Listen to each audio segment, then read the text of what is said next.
Solid angle.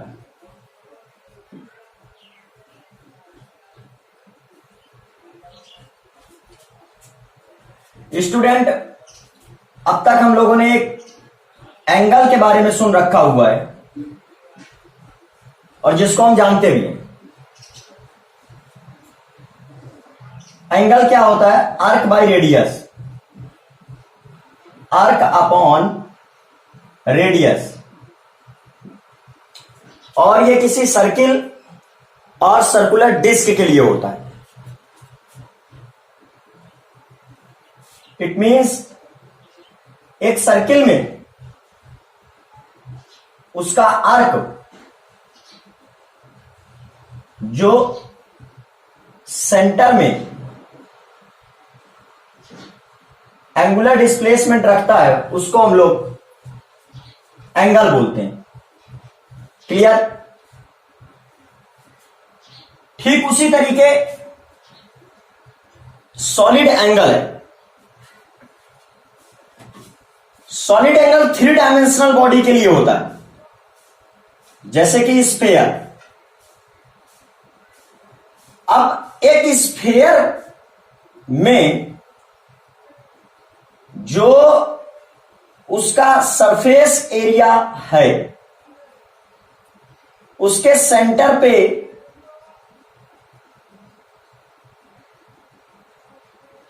जो angle draw करता है उस एंगल को हम लोग सॉलिड एंगल बोलते हैं और इसको डी ओमेगा से डिनोट करते हैं। ये एक स्फेयर है, इसका सेंटर है ओ।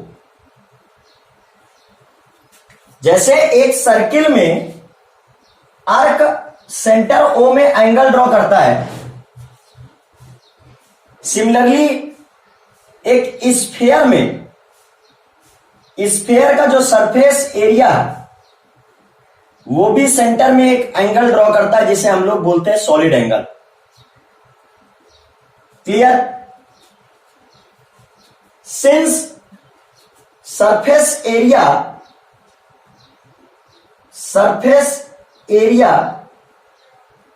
Is directly proportional to radius square. So surface area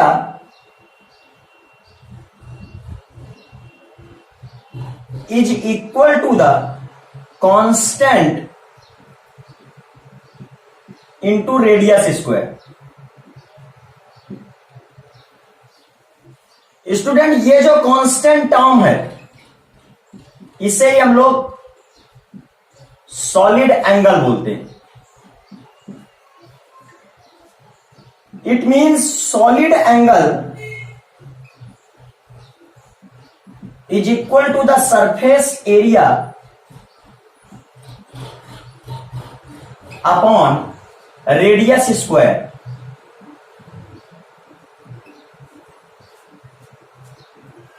solid angle को हम लोग ओमेगा से डिनोट करते हैं। So omega is equal to capital A by R square. और इसकी जो यूनिट है वो स्टेरेडियन होती है।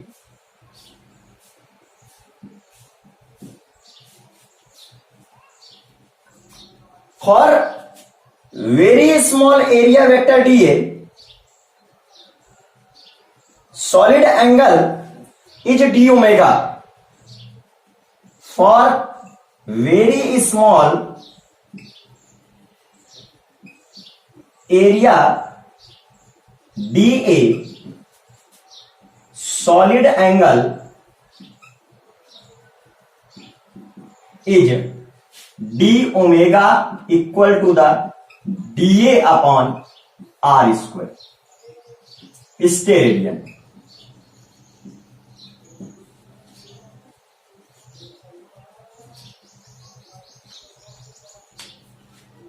स्टूडेंट, यहां पर हम लोगों ने देखा कि एक 3 डायमेंशनल बॉडी का जो सरफेस एरिया है वो भी उस बॉडी के सेंटर में एक एंगल ड्रॉ करता है। इस एंगल को हम लोग सॉलिड एंगल बोलते हैं।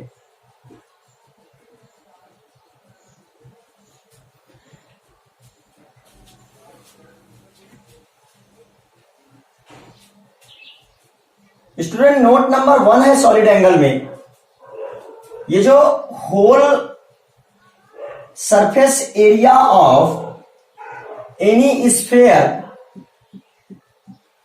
Is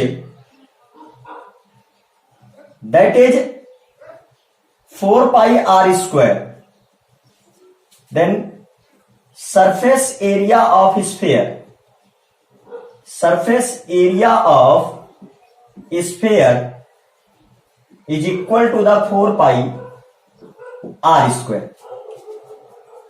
Then solid angle subtended by whole surface area of a sphere at its center is omega equal to the a by r square equal to the 4 pi r square upon r square.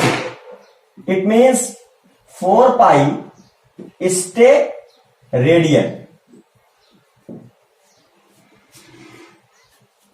Then एक sphere का whole surface area जो उसके centre में solid angle subtend करता है, that is 4 pi stay radian. Note number 2 में बात करते हैं स्टूडेंट,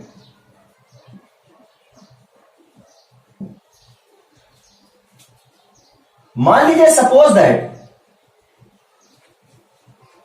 एक अपने पास एरिया है डीए,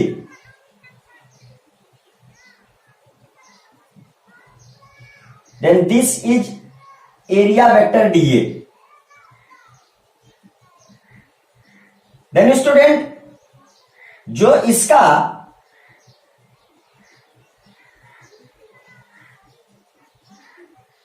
एक कंपोनेंट होगा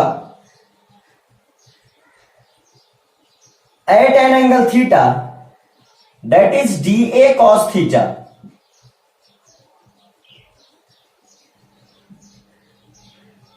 that is D A cos theta. तो उसकी वजह से पॉइंट ओ में जो सॉलिड एंगल ड्रॉ हो रहा है,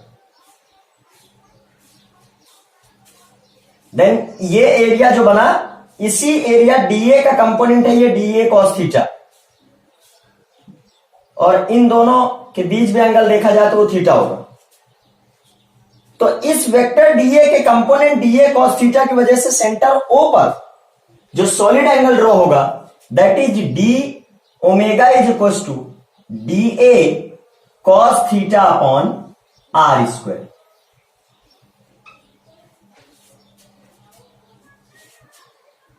स्टेरेडियन।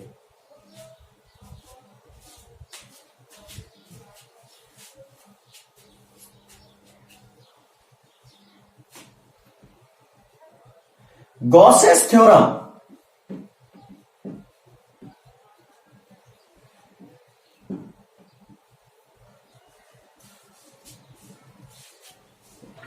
स्टूडेंट एक्चुअली इलेक्ट्रोस्टैटिक्स में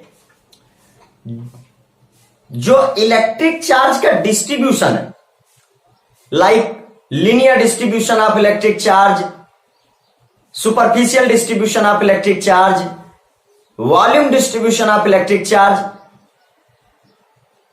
तो ये डिस्ट्रीब्यूटेड इलेक्ट्रिक चार्ज की जो इलेक्ट्रिक फील्ड है उसकी किसी भी पॉइंट में इलेक्ट्रिक फील्ड इंटेंसिटी को फाइंड आउट करने के लिए,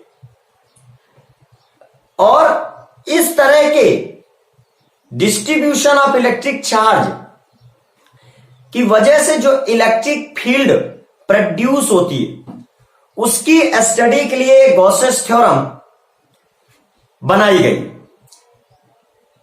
एक्चुअल में गॉसेस थ्योरम का जो स्टेटमेंट है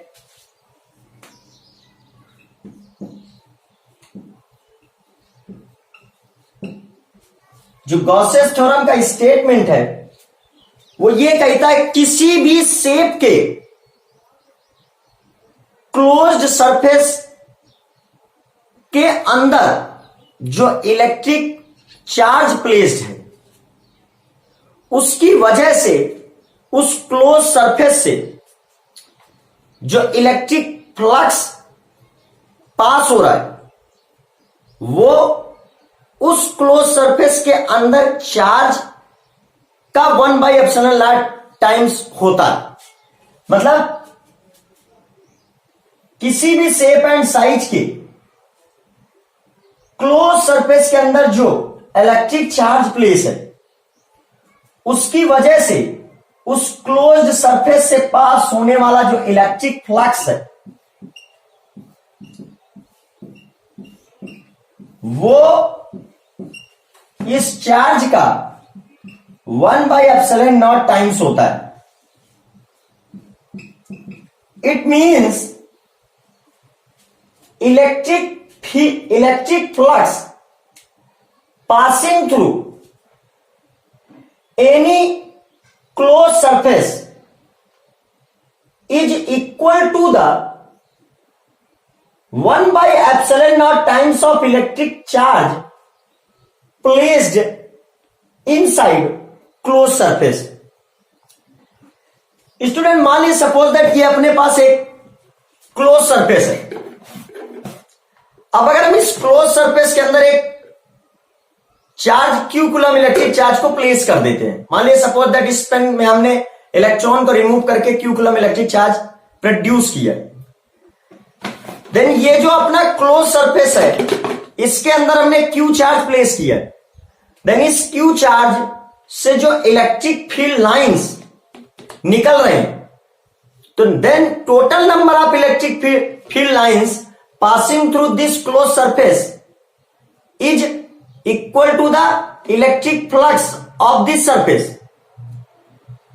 बट गॉसेस थ्योरम इस इलेक्ट्रिक फ्लक्स की कैलकुलेशन बताती है कि इसके अंदर जो चार्ज आपने प्लेस किया है उस चार्ज Q का 1/ε0 टाइम्स इस क्लोज सरफेस से पास होने वाला इलेक्ट्रिक फ्लक्स होगा। इट मींस किसी भी क्लोज सरफेस में जो आप Q चार्ज प्लेस करते हैं उसकी वजह से उस क्लोज सरफेस से पास होने वाला इलेक्ट्रिक फ्लक्स उस चार्ज का 1/ε0 टाइम्स होता है। अब इस स्टेटमेंट को हमें प्रूव करना है, देन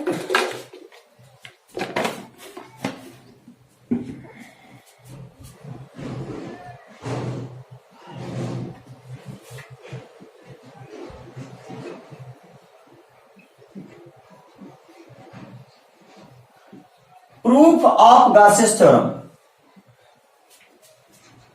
स्टूडेंट हम यहां पर एक एनी शेप एंड साइज का एक जो है गॉसियन सरफेस लेट कर लेते हैं।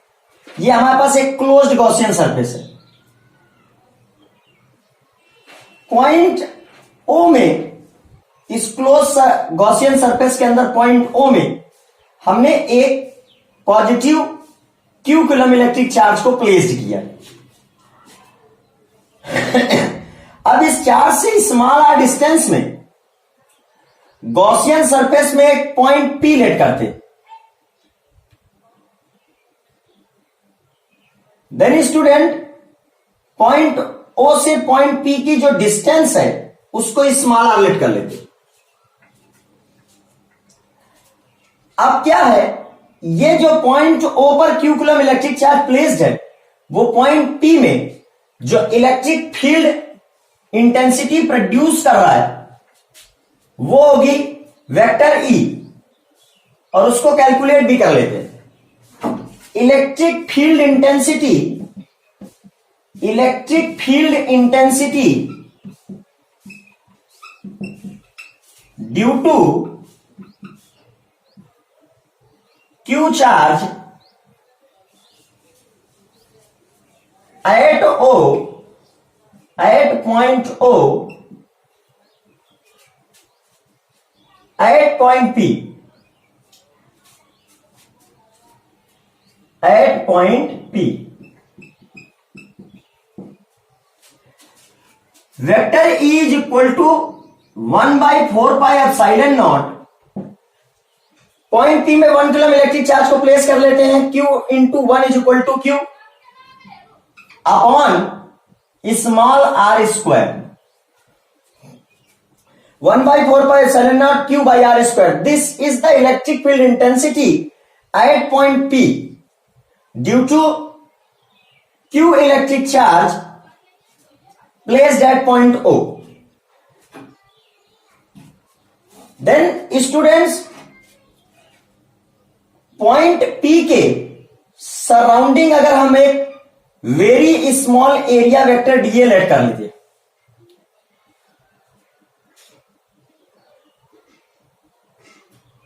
पॉइंट P के सराउंडिंग एक very small area vector DA let करते, वेक्टर डीए,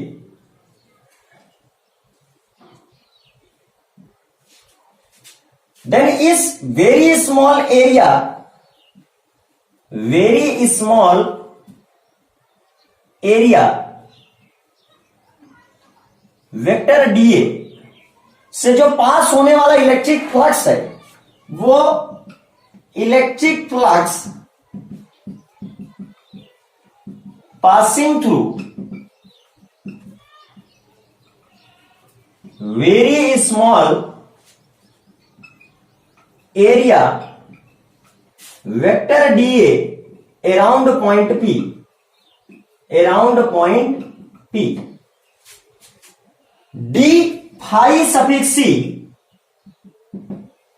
वो होगा scalar product between electric field intensity and area vector, vector E dot vector DA, E DA cos theta. अब student capital E की value अपने पास है 1 by 4 pi epsilon not, तो उसको put कर देते हैं. 1 by 4 pi epsilon naught Q upon R square.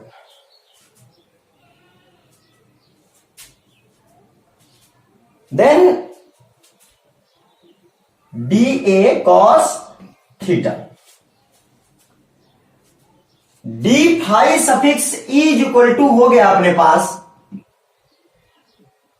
Q by 4 pi epsilon naught into D A cos theta upon R square.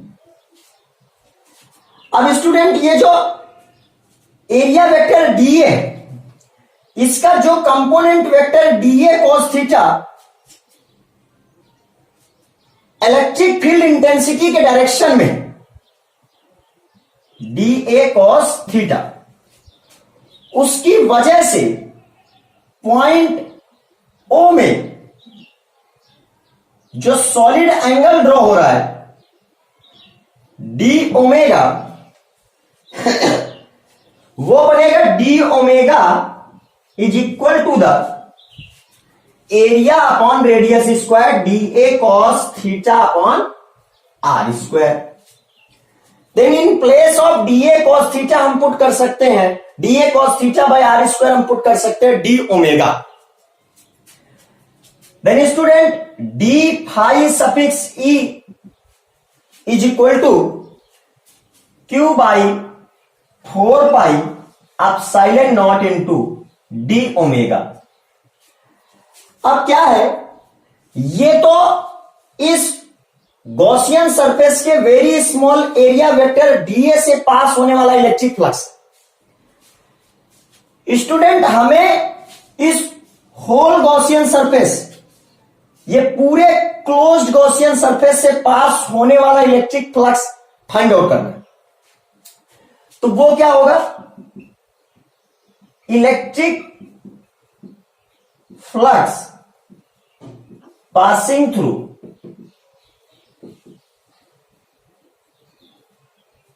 Whole Gaussian surface, whole Gaussian surface. It means close surface integration D phi suffix E is equal to the closed surface integration Q upon 4 pi epsilon naught D omega. Q by 4 pi epsilon naught ये अपने पास common है, into surface integration close surface integration D omega. Student अभी solid angle में हमने देखा था कि पूरे क्लोज सरफेस की वजह से सेंटर में जो सॉलिड एंगल ड्रा होता है वो 4 पाई होता है। तो वेरी स्मॉल एरिया की वजह से जो सॉलिड एंगल है वो डी ओमेगा। तो होल गॉसियन सरफेस की वजह से जो सेंटर ओ में सॉलिड एंगल ड्रॉ होगा वो अपना होगा 4 pi. Clear? Then phi suffix E is equal to the Q by 4 pi epsilon naught in place of close surface integration of d omega. Value put करेंगे 4 पाई, then 4 पाई से 4 पाई cancel हो जाएगा। Phi suffix E is equal to the Q by epsilon naught. So we can say that electric flux passing through any closed surface is equal to the 1 by epsilon naught times of electric charge placed inside that closed surface. Unit बनेगी newton per coulomb into metre और volt metre square और volt into metre.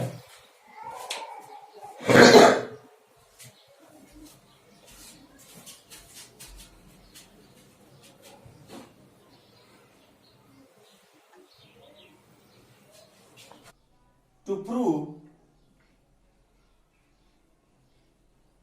Gauss's theorem,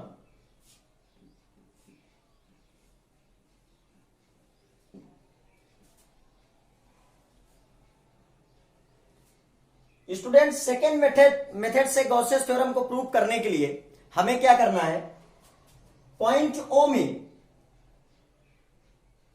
एक electric charge Q late करते हैं और इस point ओ को centre late करके इसके सराउंडिंग एक स्फेरिकल गॉसियन सरफेस लेट कर लेते हैं।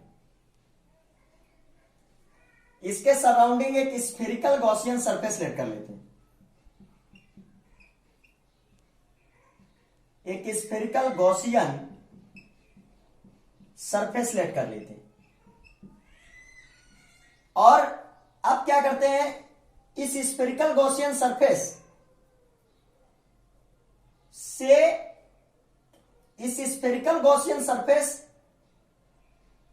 में एक पॉइंट लेट करते हैं पी और इस पॉइंट पी की सेंटर से डिस्टेंस इस स्फेरिकल गॉसियन सरफेस की रेडियस के इक्वल है। अब क्या है, इस पॉइंट ओ पर प्लेस्ड क्यू चार्ज की वजह से पॉइंट पी में जो इलेक्ट्रिक फील्ड इंटेंसिटी है वेक्टर ई, उसको कैलकुलेट करते हैं। Electric field intensity at point P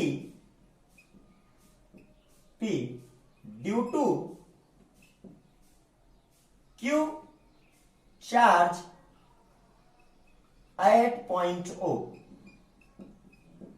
vector E is equal to the 1/4 pi epsilon naught. इस पॉइंट ओ पर प्लेस्ड क्यू चार्ज की वजह से पॉइंट पी में जो इलेक्ट्रिक फील्ड इंटेंसिटी है वो 1/4 pi epsilon naught Q by R square from point O to P. अब स्टूडेंट हम इस पॉइंट पी के अराउंड एक very small area vector DA let करते हैं। Very small area vector DA let करते हैं। Now electric flux passing through this very small area vector dA. Here vector E and vector dA both are normal to the surface. Then the angle between vector E and vector dA is theta is equal to 0. Now student, electric flux passing through this very small area vector dA will be equal to the scalar product between electric field intensity and area vector. Then now electric flux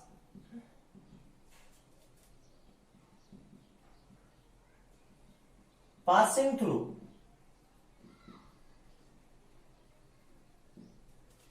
very small area vector dA around point P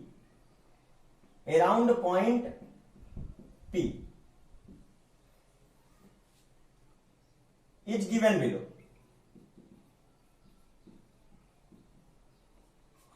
D phi suffix E is equals to scalar product between electric field intensity and area vector. Vector E dot vector dA. E dA cos 0 degree, since electric field intensity and area vector both are in the same direction, due to which theta is equal to the 0 degree, and d phi suffix E is equal to the E dA.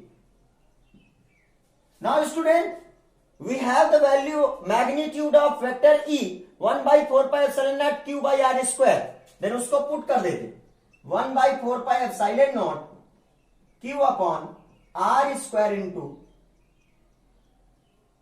dA.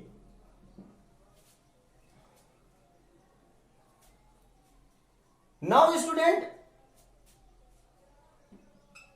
this is the amount of electric flux passing through this very small area vector dA.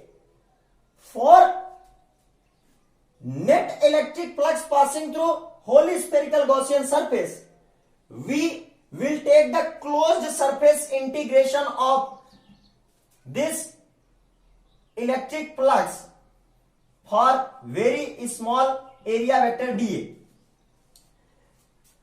Now net electric flux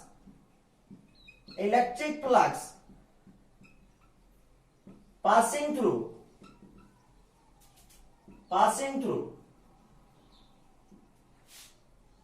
whole spherical Gaussian surface, it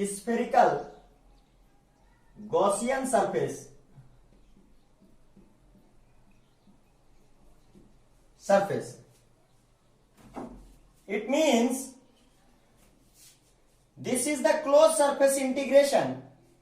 D phi suffix E is equals to closed surface integration vector E dot vector dA is equal to the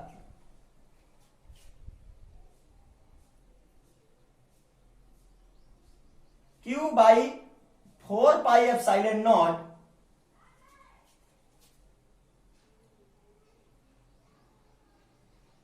by r square into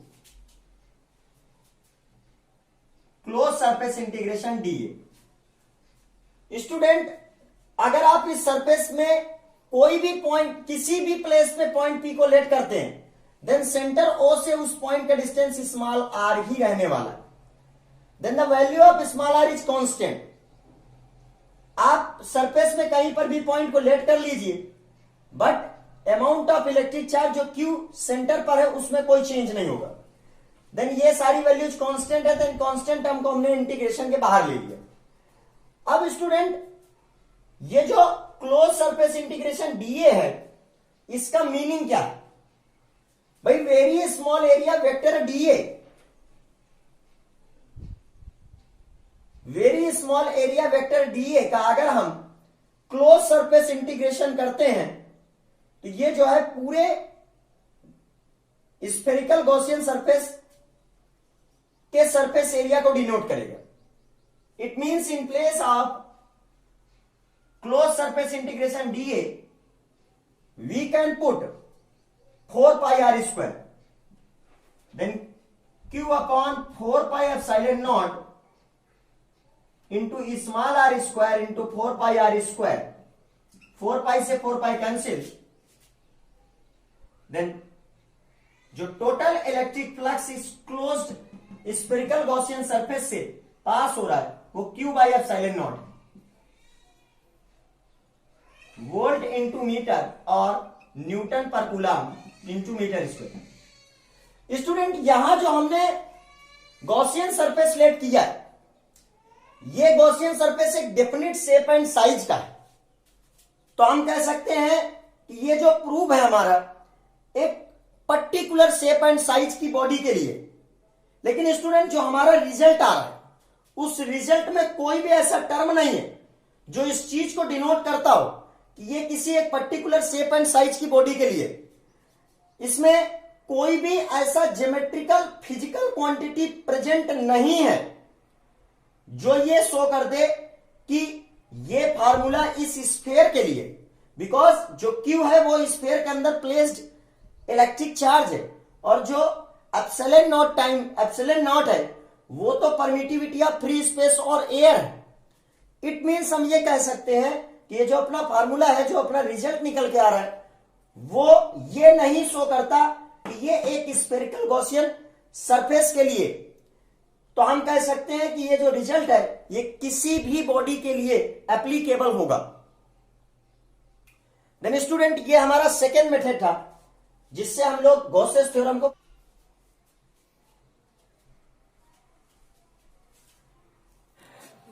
now student अब हम जो है Gauss's theorem से related कुछ note points के बारे में discussion करते। ये ऐसे इंपॉर्टेंट पॉइंट्स हैं जो डिफरेंट न्यूमेरिकल्स में भी काम आते हैं और एग्जाम में ये पॉइंट्स 1 मार्क्स क्वेश्चन में मेनी टाइम्स यूज किए जा रहे हैं। देन स्टूडेंट मान लीजिए सपोज दैट हमारे पास एक क्लोज सरफेस है, उसमें जो है कई सारे पॉइंट इलेक्ट्रिक चार्जेस प्लेस्ड हैं, like plus Q1 plus Q2 plus Q3 minus Q4 and minus Q5 etcetera. Then इस केस में इस क्लोज सरफेस से जो पास होने वाला इलेक्ट्रिक फ्लक्स होगा उसको हम लोग कैसे कैलकुलेट करें। तो इन सच केसेस जो गॉस थ्योरम बनेगी हमारी वो है phi suffix E is equal to the algebraic sum of all electric charges upon epsilon naught. It means यहां हम लोग पहले सिग्मा क्यू की वैल्यू कैलकुलेट कर लेंगे, वो बनेगा इन सारे इलेक्ट्रिक चार्जेज का algebraic sum. It means plus Q1 plus Q2 plus Q3 minus Q4 minus Q5। It means जो सिग्मा क्यू के प्लेस में हम लोग अगर ये वैल्यूज पुट कर देते हैं plus Q1 plus Q2 plus Q3 minus Q4 minus Q5 upon epsilon not, तो हमें जो है इस क्लोज सरफेस के अंदर जो चार्ज प्लेस्ड है उनकी वजह से इस क्लोज सरफेस से पास होने वाला नेट इलेक्ट्रिक फ्लक्स मिल जाए। स्टूडेंट अपना एक सेकेंड पॉइंट है, नोट नंबर सेकेंड, इसमें हम ये डिस्कस करते हैं कि मान लीजिए सपोज दैट कोई जो है क्लोज सरफेस है और उसके जो है क्लोज सरफेस से आउटसाइड कोई इलेक्ट्रिक चार्ज क्यू प्लेस्ड है। देन इस केस में इस क्लोज सरफेस से जो निकलने वाला इलेक्ट्रिक फ्लक्स है वो जीरो होगा। रीजन स्टूडेंट बिकॉज जो भी number of electric field lines इस क्लोज सरफेस के अंदर जा रही होगी तो वो इस क्लोज सरफेस से बाहर भी निकल रही होगी। स्टूडेंट यहां पर हम लोग एक साइन कन्वेंशन लेट कर सकते हैं कि जो भी इलेक्ट्रिक फ्लक्स बॉडी से बाहर निकलता, मतलब electric flux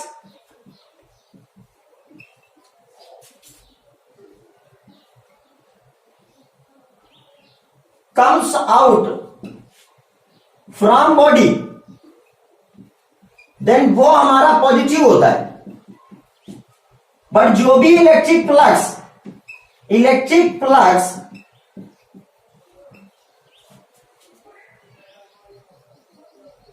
enters inside body, तो उसको हम लोग निगेटिव कंसीडर करते हैं। देन इस केस में ये क्यू कूलम इलेक्ट्रिक चार्ज की वजह से जितना बॉडी के अंदर इलेक्ट्रिक चार्ज इंटर कर रहा है, तो उसको हम लोग निगेटिव कंसीडर करेंगे। But same amount of electric flux इस बॉडी से बाहर की तरफ भी जाएगा, तो उसको हम लोग पॉजिटिव कंसीडर करेंगे, और इन दोनों का सम जो होगा वो जीरो होगा। तो इन सच केसेस जो इलेक्ट्रिक फ्लक्स होगा इस बॉडी से निकलने वाला, that will be zero.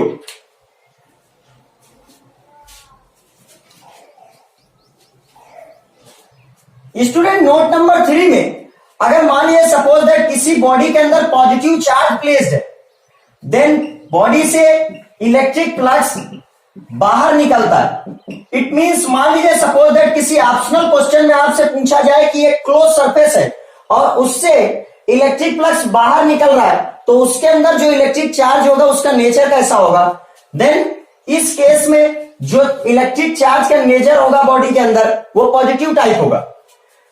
But in second case मान लीजिए सपोज दैट किसी बॉडी के अंदर इलेक्ट्रिक चार्ज इंटर कर रहा हो, और इस केस में आपसे पूछा जाए कि बॉडी के अंदर जो इलेक्ट्रिक चार्ज है वो किस तरीके का होगा, तो उसको स्टूडेंट हम लोग निगेटिव कंसीडर करेंगे, बिकॉज निगेटिव इलेक्ट्रिक चार्ज में इलेक्ट्रिक फील्ड लाइंस इंफिनिटी से निगेटिव चार्ज की तरफ आती।